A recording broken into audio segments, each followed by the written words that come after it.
But clearly, it's this ITV drama that's triggered the scale of which we were all talking about it. Talk me through your experience of actually watching that drama, given that you knew most of the facts already. But how did you take watching it dramatised?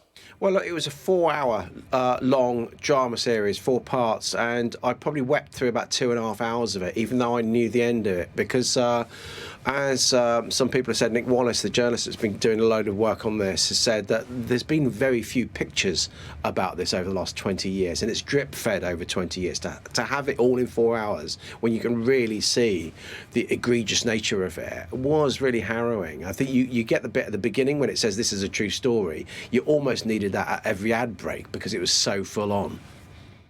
Are you encouraged by what we're now hearing from the government? And sounds like the Justice Secretary is really trying to take action as quickly as possible? Yeah, I am actually. I was really heartened to hear what Kevin Hollinrake, the Postal Affairs Minister, current Postal Affairs Minister, said yesterday, and the way Chalk is dealing with it. I think you've got to get rid of those convictions on a blanket fashion. I know that does throw up constitutional issues, which is why it's right that he speaks to senior judiciary. But if you can get rid of those, then they know they are innocent, they can show that they're innocent, and then they can get access to compensation. You then do all of that and you get that compensation out to the 555 postmasters that were in the original litigation that are disadvantaged at the moment.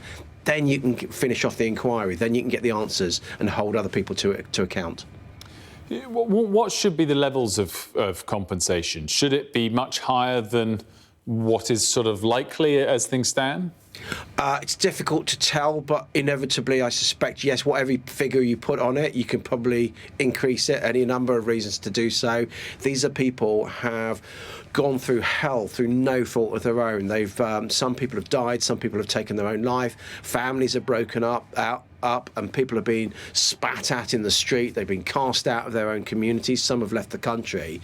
There cannot be any price that you can put on what people have gone through over this.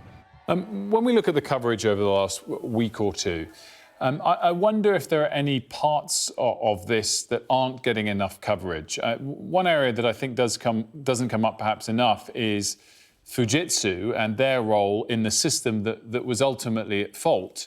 Do you think that's had enough scrutiny so far or not? I think that will come.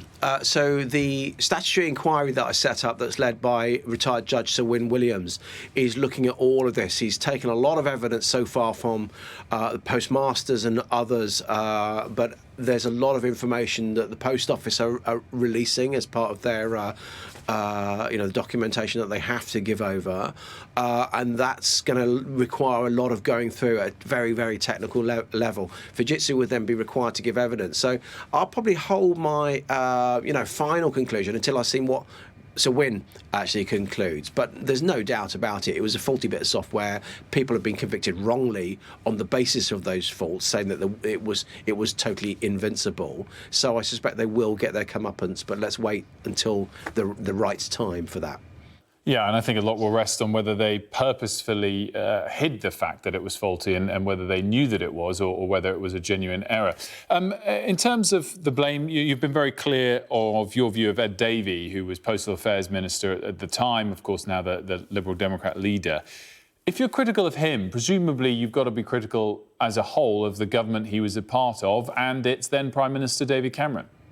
Well, I'm not sure how. I don't think I can necessarily put it at David Cameron's door per se, and that's not me defending him, but if it's not getting past the junior minister, then it's very unlikely to be getting up that high. I've said before that because everybody knew something was going on with the Post Office, but no one really knew the scale because it was sort of salami sliced in its coverage. And as I say, there were no really pictures, those emotive pictures, that emotive story that we've seen in the drama. But all I've said about Ed, and I don't know what I would have done in that circumstance because I don't know what he would have seen. What I do think, though, he should have seen Alan Bates early doors, because you can't take what people are just feeding you in your briefings. You have to look at it in a little bit more depth. If you approach people as a constituency MP to a minute, you go to a minister, you should expect that minister to deal with it as you would. Ed, the other thing I've said about Ed Davey is that he's always the first to call for other people's resignation. So he's always quick to judge, but you need to take responsibility yourself. But beyond that, I don't think you can necessarily say at this stage that there was a whole complicit government or the whole of government failure yet.